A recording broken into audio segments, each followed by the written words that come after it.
Olá a todos, sejam bem-vindos ao De Olho no Mercado. Hoje é 27 de maio de 2021, pregão de quinta-feira, ok? E no pregão de hoje, o mini índice ele, teve um movimento de alta, um pouco maior do que teve no pregão de ontem, tá? E o índice Bovespa segue aí, aos trancos e barrancos, subindo, tá? Dentro de um canal de alta. A gente pode até mesmo pegar aqui, ó,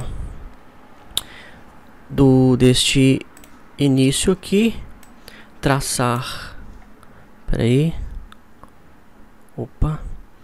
traçar aqui a linha, tá?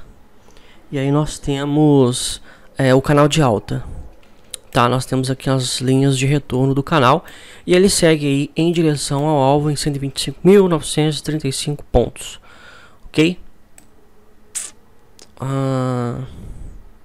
Então é isso, né? Ele segue o movimento de alta. Hoje teve aí um volume maior, tá? Então, né, tá pegando um pouco mais de força, ok? Agora no gráfico de 5 minutos, eu vejo sim um movimento lateral, tá? Teve, né, desde ontem, né? Ele tá dentro desse range aqui de movimento lateral. E aí ele teve um grande movimento de expansão para cima, formando essa máxima, e de expansão também para baixo, né? Porque eu não posso falar que é uma correção, porque afinal de contas a correção ela se daria até a média de 20 períodos, né? Mas como ele rompeu a média de 20, não respeitou a média, então ele fez um movimento também de expansão. Então assim, ele foi para cima e para baixo, tá? Não confirmou, né, não formou nenhum pivô que foi confirmado e nada. Alguém poderia falar que esse aqui foi um pivô de baixa, confirmado, mas a média de 200 está logo embaixo, tá? E aí, ó, nós temos região de suporte, né, importante sobre a média, que já foi testado outras vezes, né? Chegou até a romper e voltar a subir. Então, você levar em consideração, você contar que o preço vai conseguir, romper é uma aposta, tá? É uma aposta. Então por isso que a gente espera dentro do contexto de uma tendência, ok? Esse é o ideal, tá? Por exemplo, nós vamos aqui, ó, no mini dólar. O mini dólar teve reação sobre a média de 20 períodos, que é o candle que a gente estava esperando, tá? Você pode ver que o volume vendedor aí foi considerável e no mini dólar sim teve dia de tendência.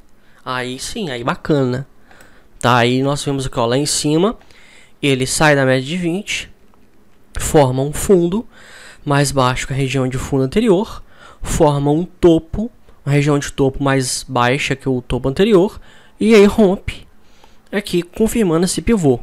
E aí é só alegria, tá?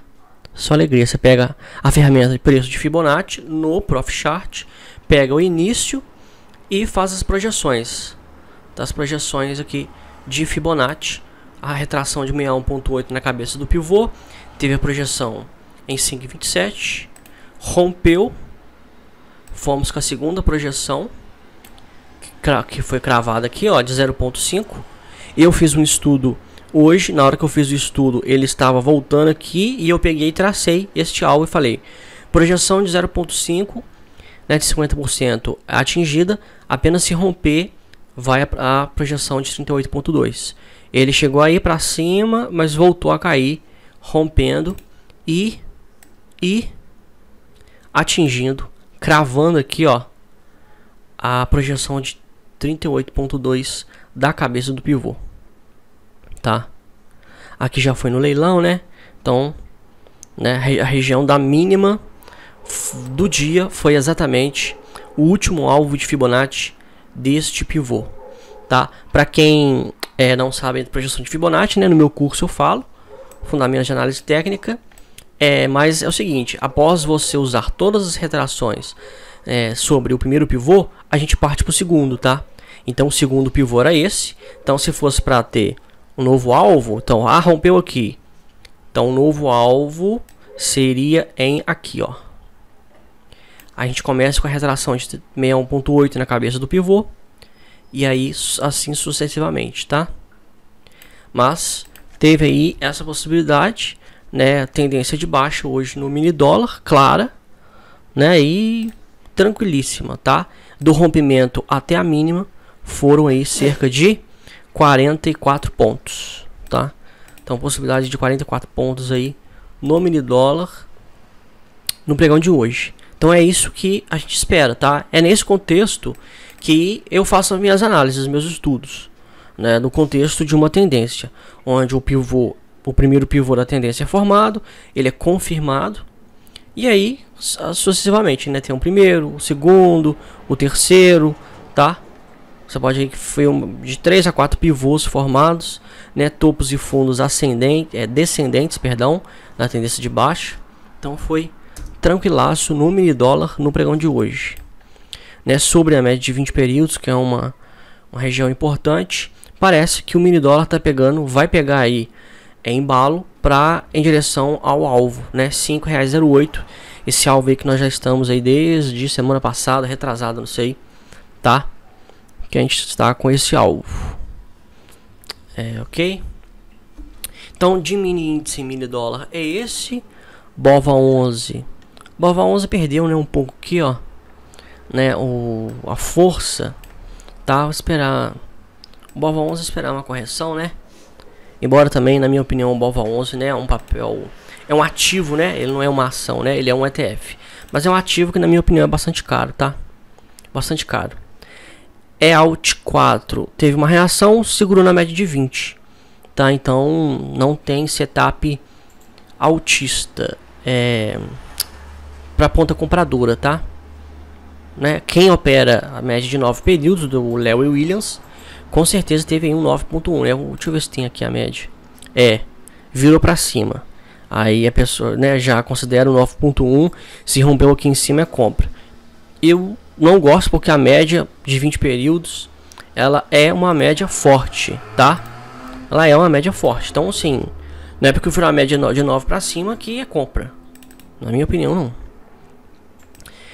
FRER atingiu o alvo de Fibonacci 25,40, né? Nós tínhamos aí o alvo de Fibonacci, está afastado da média. Também nada a fazer, esperar.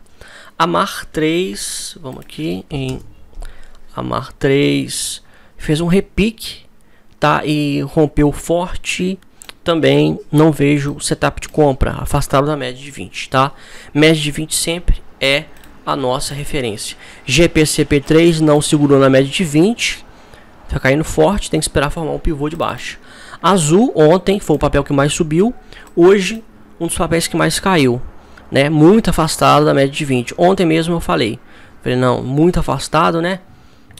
Não é bacana, tá? DTX 3 bateu na média aqui abaixo da média, não conseguiu romper, voltando a cair.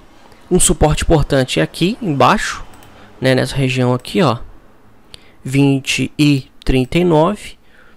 Pessoal, se romper aqui, este pivô pode ser projetado para baixo, possivelmente pelo tamanho, né, pela extensão do pivô. O alvo vai ser na média de 200 períodos, tá? Dessa queda aqui, ó. Rompendo abaixo 20 e 39, alvo em 18 e 80. Ok?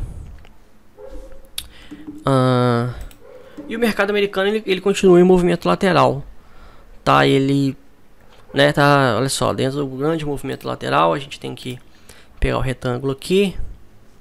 Vamos pegar o retângulo aqui e vamos colocar dentro do retângulo, tá? Enquanto durar aqui dentro, nada a fazer. Tá? Nada a fazer. O MACD deixou de ser baixista, né? Tá começando a ser altista. Vamos ver se vai romper aí essa região de topo, tá? Vamos ver se vai romper essa região de topo. Vamos dar uma passada rápida aqui. O ouro tá no movimento de expansão, atingiu o alvo de Fibonacci, $1.909. E você pode ver que depois que atinge um alvo importante, ele começa um movimento de correção, né? Então agora é esperar a correção do ouro até a média de 20 para retomada do movimento de alta. A prata tá em movimento lateral, né, nessas últimas semanas. Tem que esperar uma reação, a não ser que rompe a região de topo, né? Petróleo WTI tem uma região de resistência importante aqui em cima, tá? E setup de compra é se romper essa região, né? Romper a região aí, ó, dos 67,04 aí fica interessante, tá? O MACD está bastante embolado. Então, o petróleo tem um potencial de alta maior se romper uma região aí, ó, que ele se encontra, já foi testada outras vezes, né? A expressão, quando a gente utiliza a expressão testada, né, porque o preço já foi na região e não conseguiu romper, tá? Então, olha só, ela já foi testada e aprovada, né, digamos assim. Né, petróleo Brent, mesma coisa.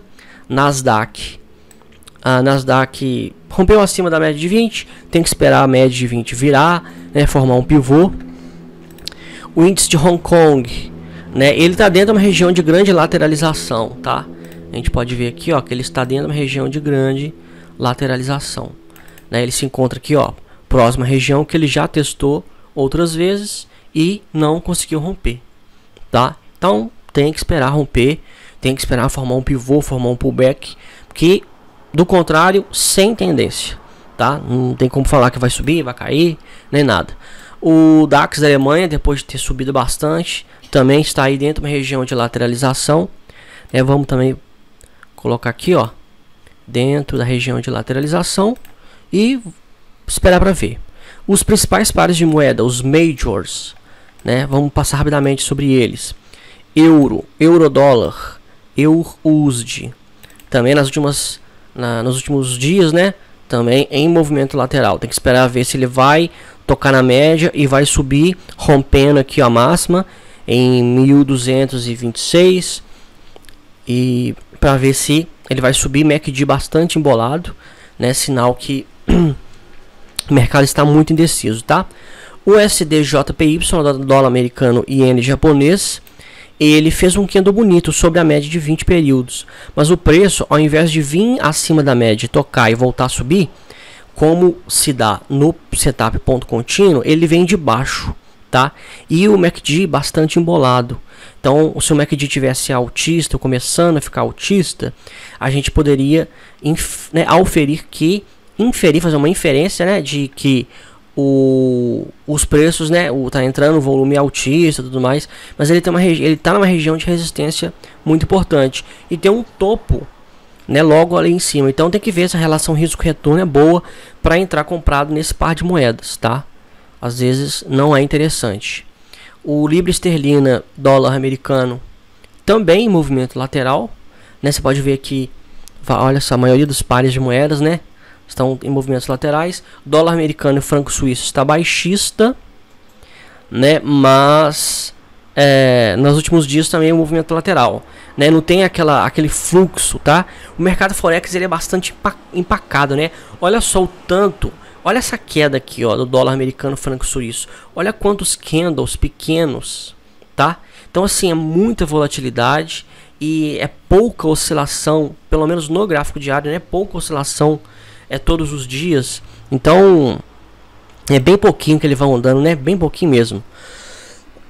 Dólar americano e dólar canadense em movimento lateral aqui, né, nos últimos dias, depois de ter feito uma grande perna de baixa, tá? A dólar australiano e dólar americano, tirar todos esses desenhos aqui, ele grande movimento lateral, né? Muito já aí, ó, em algumas semanas. E por fim, o último major, que é o dólar neozelandês e dólar americano, ele também numa região de resistência, né? Ou seja, 99% está em movimento lateral, né? Os mercados estão aí em grande indecisão, né? Isso mostra que, né, por conta dessa pandemia, né, os países, né, a situação macroeconômica dos países do mundo, né, estão assim meio que equilibradas, né, porque eles estão passando por um momento difícil. Então nenhuma moeda, você pode ver que nenhuma moeda está se despontando muito em relação às outras, tá? Pelo menos nesses majors aqui, eles estão aí com bastante equilibradas, né? O que mostra uma grande decisão, porque a alocação de capital mundial, né, porque os grandes hedge funds, né, mundiais, internacionais, né, eles movimentam um fluxo de dinheiro, assim, são trilhões e trilhões de dólares, né? E aí quando há a percepção de que um determinado ativo, né, ele está com mais valor do que o outro, Então o fluxo de capital ele vai numa determinada direção, né? O ouro valoriza, um par de moeda valoriza, o euro se sobrepõe em relação ao dólar, alguma coisa assim. E você pode ver que nesse momento não, está muito equilibrado, está muito equilibrado mesmo, né? As apostas, digamos assim, elas estão equilibradas, né? Então os que estão apostando na valorização, a quantidade de capital é quase a mesma na outra ponta também, né, de desvalorização, e isso está fazendo com que os preços não oscilem muito, né, os preços aí dos grandes pares de moedas fiquem aí bastante equilibrados, ok? Os estudos de hoje foram esses, tá? Qualquer dúvida, só fazer aí nos comentários, que eu estou plenamente à disposição, ok? Um abraço a todos, se Deus quiser, até amanhã.